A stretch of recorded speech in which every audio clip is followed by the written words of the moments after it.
Good morning प्यारे बच्चों। Online learning में आप सभी का मैं स्वागत करता हूं। प्यारे बच्चों, आज हम 10वीं कक्षा का पहला चैप्टर सिविक्स का सत्ता के साझेदारी के बारे में जानकारी हासिल करेंगे। प्यारे बच्चों, इस अध्याय में हम लोग मुख्य 4 बिंदुओं को देखेंगे। नंबर 1, बेल्जियम और श्रीलंका में तुलनात्मक अध्ययन, अर्थात इन दो देशों में सत्ता के साझेदारी किस प्रकार से हुई है, इसके बारे में हम लोग जानकारी हासिल करेंगे।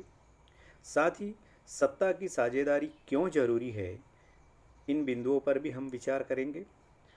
सत्ता की साझेदारी के विविध रूप क्या है, इसको भी हम लोग देखेंगे। और साथ ही इस अध्याय में कुछ नए शब्द जो आने वाले हैं, उनके अर्थ भी हम लोग देखेंगे। प्यारे बच्चों, सत्ता के साझेदारी का सिंपल मीनिंग है। सत्ता के साझेदारी का अर्थ यह होता है कि किस देश में सत्ता को किस प्रकार से साझा किया है, अर्थात वहाँ के शासन व्यवस्था में या सत्ता में उस देश की जनता को, विभिन्न समूहों को किस प्रकार से भागीदारी करने के अवसर मिल रहे हैं या नहीं। साथ ही वहाँ पर सरकारों में सत्ता का विभाजन किस प्रकार से किया है, ये भी एक महत्वपूर्ण होता है। सर्वप्रथम हम बेल्जियम में सत्ता के साझेदारी कैसी हुई है, इसको हम लोग देखेंगे। इसमें बेल्जियम का स्थान कहाँ है, कुल आबादी कितनी है, जातीय बनावट एवं जनसंख्या का वितरण किस प्रकार से है, बेल्जियम की समझदारी क्या है। बेल्जियम की समझदारी का अर्थ यह होता है कि बेल्जियम ने सत्ता के साझेदारी को कैसे अपनाया और वहाँ किस प्रकार से बेल्जियम सफल रहा है। और अंत में बेल्जियम का महत्व, इन बिंदुओं पर हम चर्चा करेंगे। प्यारे बच्चों, सबसे पहले हम लोग देखते हैं कि बेल्जियम ने सत्ता के साझेदारी कैसे हुई है। बेल्जियम यूरोप का एक छोटा सा देश है, हमारे हरियाणा राज्य से भी क्षेत्रफल के दृष्टि से छोटा है। इसकी सीमाएं फ्रांस, नीदरलैंड, जर्मनी और लक्समबर्ग से भी लगी हुई है। लगभग आबादी 1 करोड़ से थोड़ी अधिक है, हरियाणा की आबादी से करीब आधी। अब हम देखेंगे कि बेल्जियम में जातीय बनावट एवं जनसंख्या का वितरण कैसे है। वैसे देखा जाए तो बेल्जियम में समाज की जातीय बनावट बहुत जटिल है, अर्थात यहाँ पर अलग अलग धर्म के अलग अलग भाषाएं बोलने वाले लोग हैं। देश के कुल आबादी का 59% हिस्सा फ्लेमिश इलाकों में रहता है और डच बोलता है। 40% लोग वेलोनिया क्षेत्र में रहते हैं और फ्रेंच बोलते हैं। शेष 1% लोग जर्मन बोलते हैं। राजधानी ब्रुसेल्स के 80% लोग फ्रेंच बोलते हैं और 20% लोग डच बोलते हैं। बेल्जियम में फ्रेंच लोग अल्पसंख्यक हैं, परंतु डच लोगों से ज़्यादा समृद्ध और ताकतवर थे। इसके चलते डचों में नाराज़गी थी। परिणामी 1950 से 1960 के बीच दोनों में तनाव बढ़ने लगा और ब्रुसेल्स में बहुसंख्यक डच लोग फ्रेंचों की तुलना में कमज़ोर और अल्पमत में थे। देखिए, आपके पाठ्य पुस्तक में दिया गया है ये चित्र है कि किस क्षेत्र में बेल्जियम के अलग अलग समुदाय रहते हैं। इसको आप लोग पाठ्य पुस्तक में विस्तृत रूप से देख सकते हैं। अब इस जटिल समस्याओं के समाधान के लिए बेल्जियम ने क्या समझदारी दिखाई है, यही सत्ता के साझेदारी आपको समझ में आएगा। सबसे पहले बेल्जियम ने क्या किया है, देखिए। बेल्जियम ने डच और फ्रेंच के बीच के तनाव को कम करने के लिए सत्ता के साझेदारी का अलग रास्ता अपनाया। अब सत्ता के साझेदारी का अलग रास्ता मतलब क्या, एकदम सिंपल है कि बेल्जियम में आपने देखा है कि डच लोग ये बहुसंख्यक है और फ्रेंच लोग अल्पसंख्यक हैं, और इसके कारण उनके बीच में तनाव हो रहा था। इसलिए उन्होंने दोनों समुदाय को सत्ता में समान रूप से साझेदारी करने का अवसर उन्होंने दिया। सबसे पहले उन्होंने वहाँ पर जो क्षेत्रीय अंतर है, मतलब राज्यों के भीतर जो अंतर है, और जो सांस्कृतिक विविधता है, मतलब अलग अलग धर्म के लोग, अलग अलग भाषा बोलने वाले लोग, उन सांस्कृतिक विविधता को उन्होंने स्वीकार किया, दोनों ने, मतलब फ्रेंच और डचों ने। बेल्जियम ने 1970 और 1993 के बीच अपने संविधान में 4 संशोधन किए। इसलिए ये संशोधन किए गए ताकि देश में रहने वाले लोग किसी भी आदमी को बेगानेपन का एहसास न हो और सभी समुदाय के लोग मिलजुल कर रहे। बेल्जियम ने सत्ता के साझेदारी का ये जो मॉडल अपनाया वो बहुत ही जटिल एवं कल्पनाशील है, किंतु यह मॉडल बेल्जियम में बेहद सफल रहा है और विश्व के लिए सत्ता की साझेदारी का एक अनोखा मॉडल बनकर सामने आया है।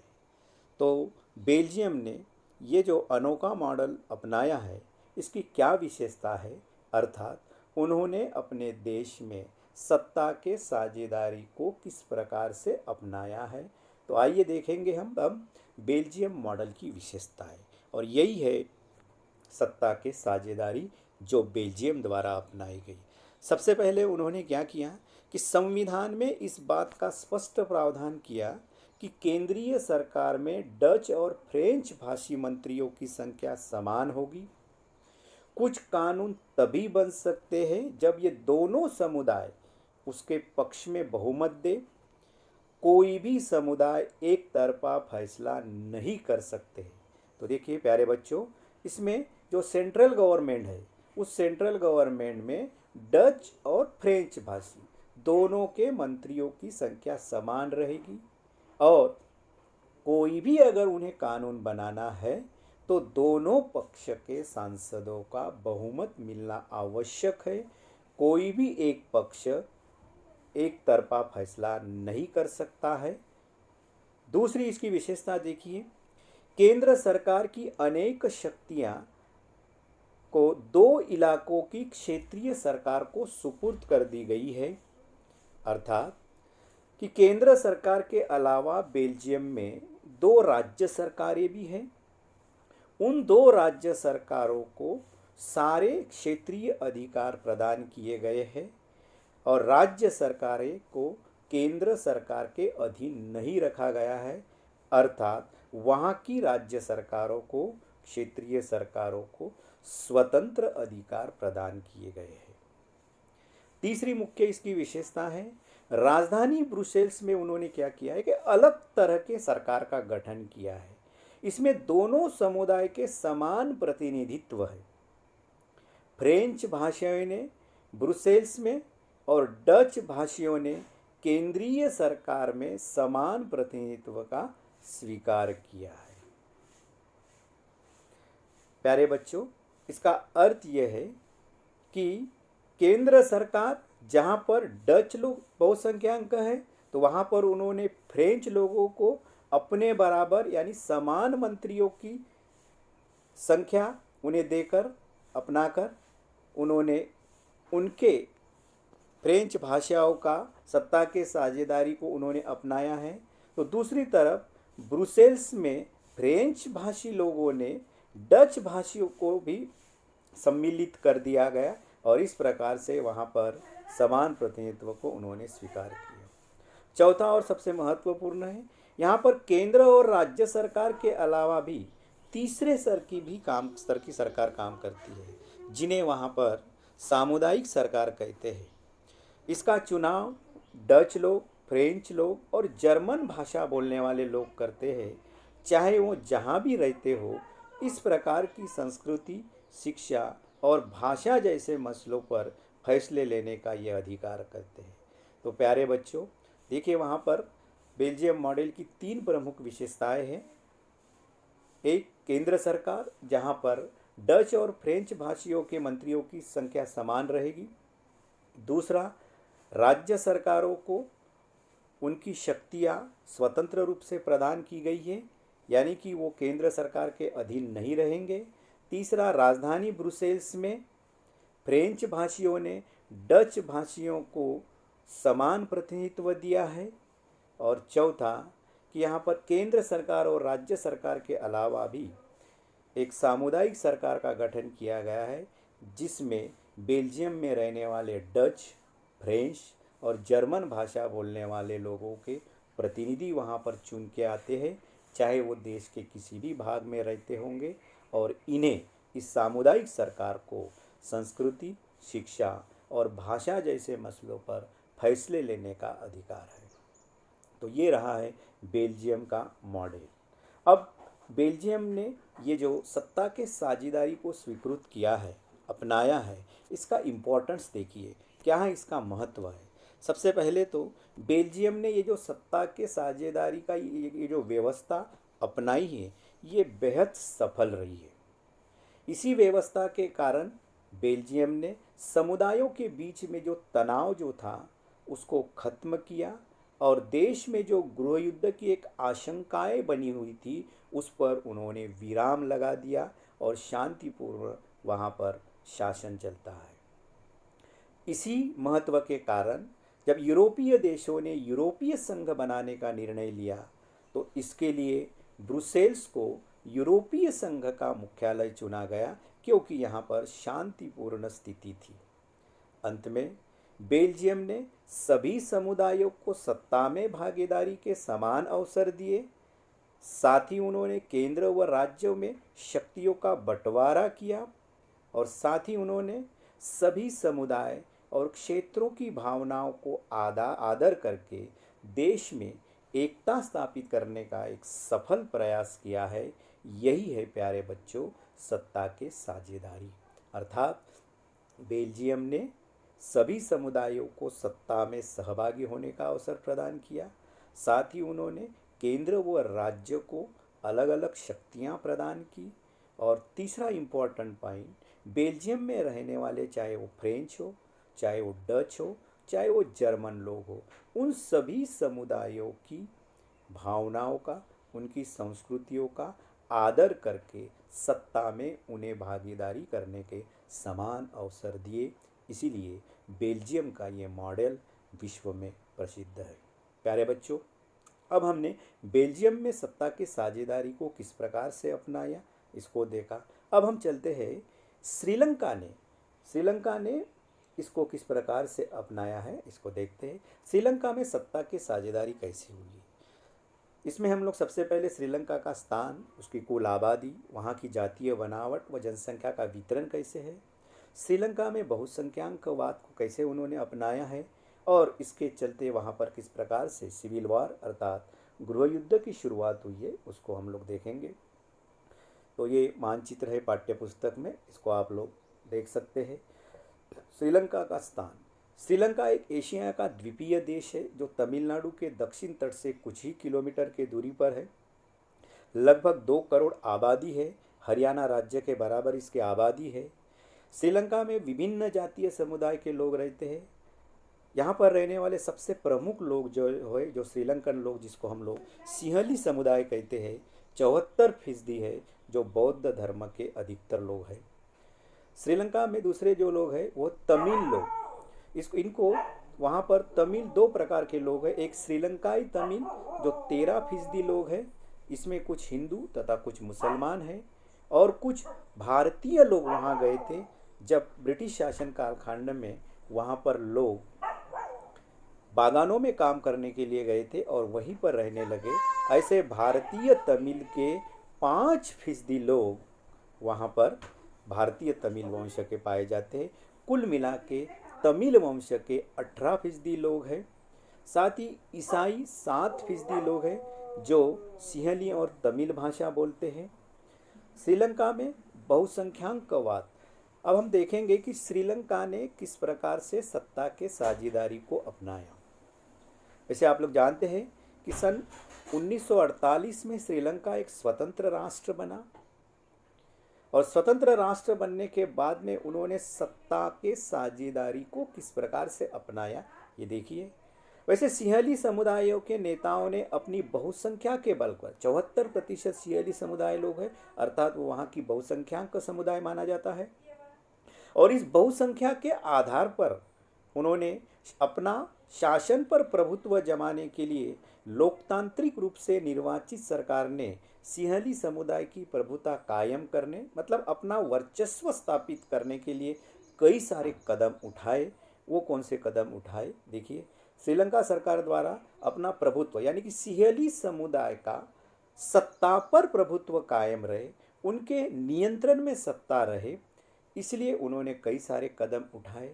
सबसे पहला कदम था 1956 में उन्होंने एक कानून बनाया जिसके तहत उन्होंने तमिल को दरकिनार करके सिंहली को एकमात्र श्रीलंका की राजभाषा घोषित कर दिया। प्यारे बच्चों, ये राजभाषा है, राष्ट्रभाषा नहीं।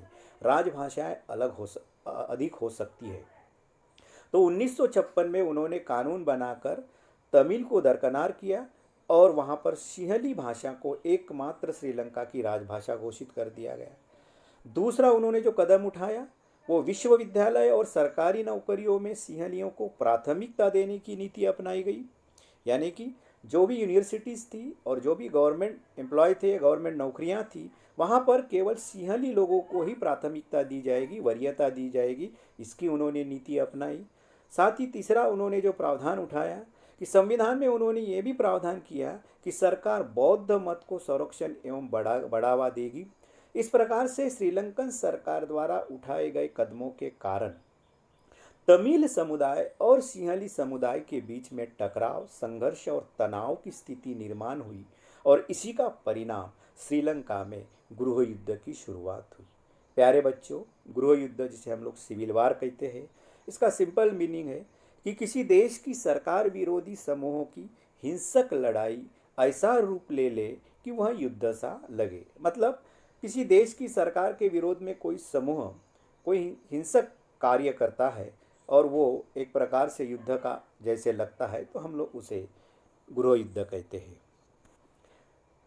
श्रीलंकन सरकार के फैसलों से तमिल समुदायों में नाराजगी और शासन के प्रति बेगानापन पड़ा। मतलब 1956 का ये जो कानून बनाया, इसके कारण तमिल समुदाय श्रीलंकन सरकार से नाराज हो गए और शासन के प्रति वो पूरी तरह से उनका बेगानापन बढ़ा। मतलब उन्हें शासन में कोई भी स्थान नहीं दिया गया था, इसीलिए वो नाराज थे। दूसरी उनकी नाराजगी का कारण था कि तमिल को यह लगने लगा कि सिंहली लोग उनकी भाषा और संस्कृति को लेकर असंवेदनशील है, क्योंकि श्रीलंकन सरकार ने तमिल भाषा को ही उन्होंने वहाँ पर माफ कीजिए सिंहली भाषा को ही उन्होंने राजभाषा घोषित किया था और इसीलिए इन्हें डर लगने लगा।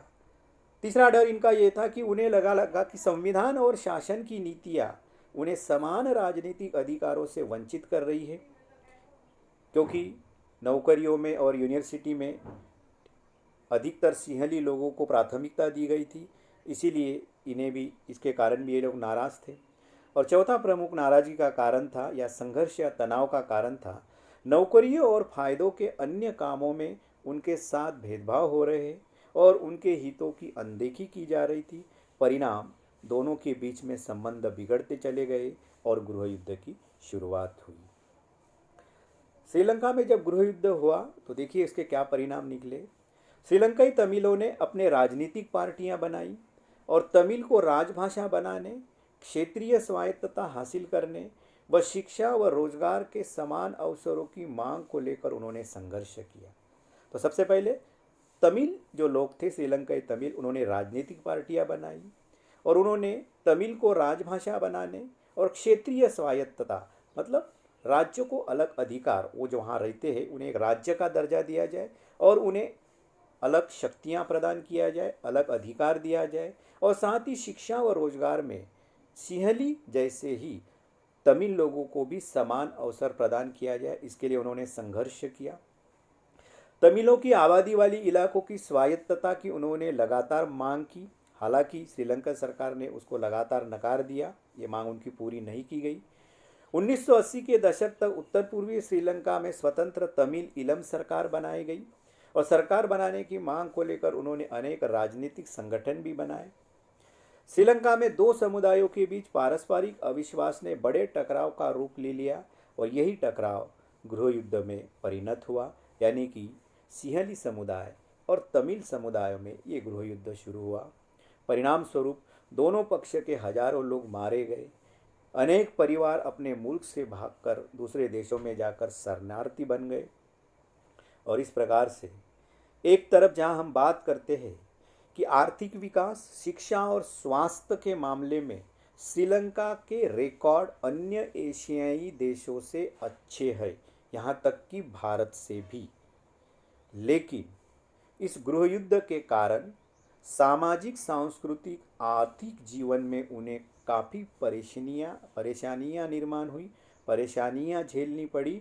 और इसका मुख्य कारण था कि उन्होंने सत्ता के साझेदारी में देश में जो भी समुदाय थे उन समुदायों को सत्ता में भागीदारी करने के समान अवसर नहीं दिए, राज्यों को उनकी शक्तियां प्रदान नहीं की गई। परिणाम स्वरूप दोनों में ये गृह युद्ध हुआ। अब हम अंत में देखेंगे कि बेल्जियम क्यों सफल रहा और श्रीलंका क्यों असफल रहा।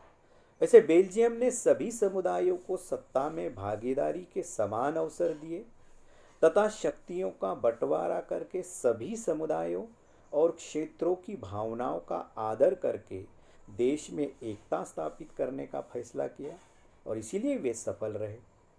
श्रीलंका ने ठीक उल्टा रास्ता अपनाया। इससे यह बात साबित होती है कि अगर कोई बहुसंख्यक समुदाय दूसरों पर यानी कि अल्पसंख्यक समुदायों पर प्रभुत्व कायम करने और सत्ता में उनके भागीदारी न करने का फैसला करता है तो देश की एकता ही संकट में पड़ सकती है, जो हमने अभी श्रीलंका में देखा है। प्यारे बच्चों, इसका सार यही है कि सत्ता के साझेदारी में देश में जो भी समुदाय है, चाहे वो अमीर हो, गरीब हो, किसी भी भाषा के बोलने वाले हो, किसी भी राज्य के रहने वाले हो, सभी लोगों को सत्ता के साझेदारी में भागीदारी करने के समान अवसर होने चाहिए। केंद्र और राज्यों को उनके स्वतंत्र अधिकार, शक्तियों का बंटवारा होना चाहिए। तभी देश में शांति व एकता स्थापित हो सकती है व देश का विकास हो सकता है। प्यारे बच्चों, इस पर आधारित कुछ प्रश्न दिए गए हैं। इन्हीं अभी जो हमने स्लाइड देखे हैं, इन्हीं में इन सब के उत्तर आपको मिलेंगे। बहुत बहुत धन्यवाद। अगर कोई आपको समस्या है, कोई टॉपिक, कोई कॉन्सेप्ट आपको समझ में नहीं आया है तो आप मुझे व्हाट्सएप पे या फ़ोन करके भी पूछ सकते हैं। धन्यवाद।